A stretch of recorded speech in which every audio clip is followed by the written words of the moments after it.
Assalamualaikum warahmatullahi wabarakatuh. Perkenalkan, nama saya Muhammad Arif Budiaji. Saya dari prodi S1 Farmasi dari Fakultas Farmasi. Sini saya akan mempresentasikan tentang pentingnya dunia farmasi di zaman modern. Sebagai pengantar yaitu perkenalan diri dan latar belakang saya.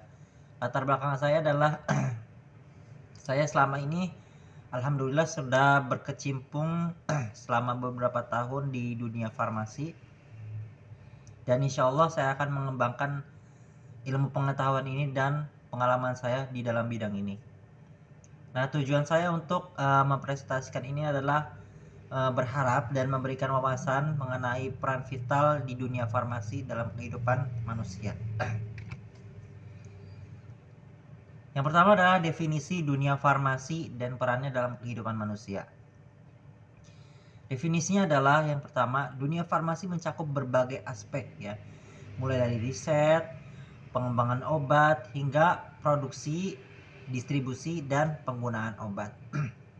Jadi dunia farmasi itu bukan hanya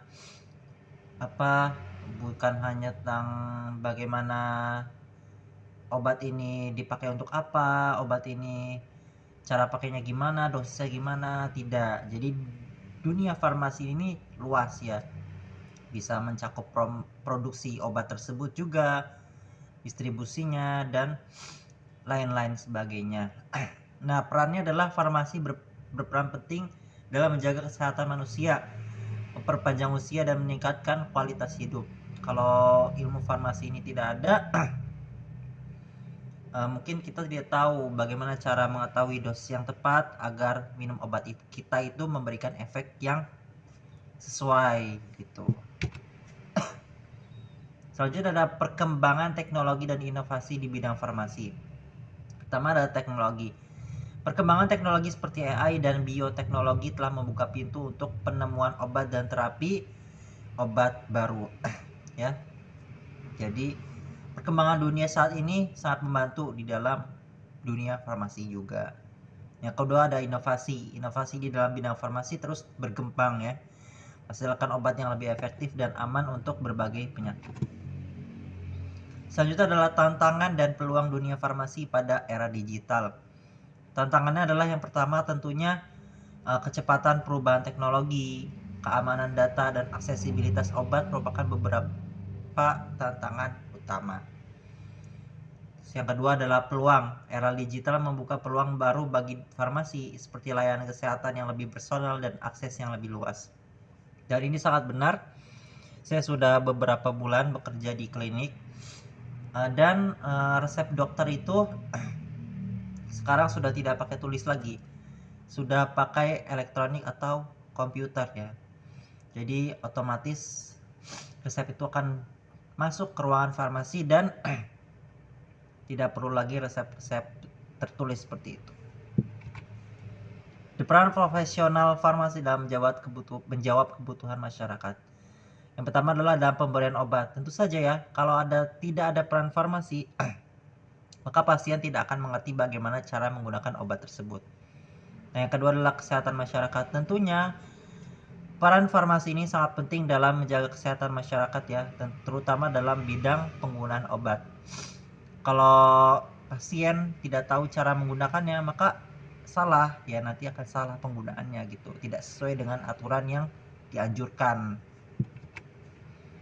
Selanjutnya adalah pentingnya kolaborasi lintas sektor dalam industri farmasi.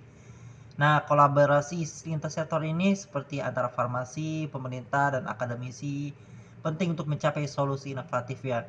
Sekarang pemerintah, terutama dalam Menteri Pendidikan ya, Kementerian Pendidikan dengan farmasi ini telah bagus ya. Dari dulu juga sudah ada yang namanya sekolah farmasi gitu, sekolah menengah farmasi, sehingga tercetaklah beberapa generasi asisten apoteker gitu ya. Namun sekarang peraturannya sudah diubah, jadi minimal tenaga teknis kefarmasian adalah D3 seperti itu. Sinergi. Kolaborasi dapat memaksimalkan sumber daya, mempercepat proses inovasi, dan meningkatkan efisiensi. Nah, implikasi etika dan regulasi dalam praktik kefarmasian. Yang pertama adalah etika ya. Tentunya kita sebagai farmasis harus mempunyai etika yang bagus terutama terhadap pasien ya. Jangan cemberut, terus jangan sampai nggak tahu kalau dijawab, kalau ditanyakan pertanyaan gitu ya. Kita harus serba tahu karena kita adalah seorang farmasis yang bertanggung jawab memberikan edukasi kepada masyarakat awam tentang suatu obat seperti itu. Terus regulasi ya yang ketat dan transparan di bidang farmasi memastikan keamanan dan kemanjuran obat tersebut. Nah, kontribusi dunia farmasi terhadap pencapaian tujuan pembangunan berkelanjutan ya, terutama dalam kesehatan dan kesejahteraan. Ya, peningkatan akses obat dan terapi berkontribusi pada kesehatan global.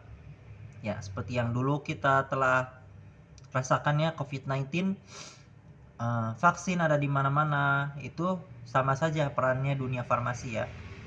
Terus ada kesejahteraan, pengembangan obat untuk penyakit menular dan tidak menular meningkatkan kualitas hidup. Sekian yang bisa saya sampaikan, kurang lebihnya mohon maaf. Wabillahi taufiq wal hidayah. Wassalamualaikum warahmatullahi wabarakatuh.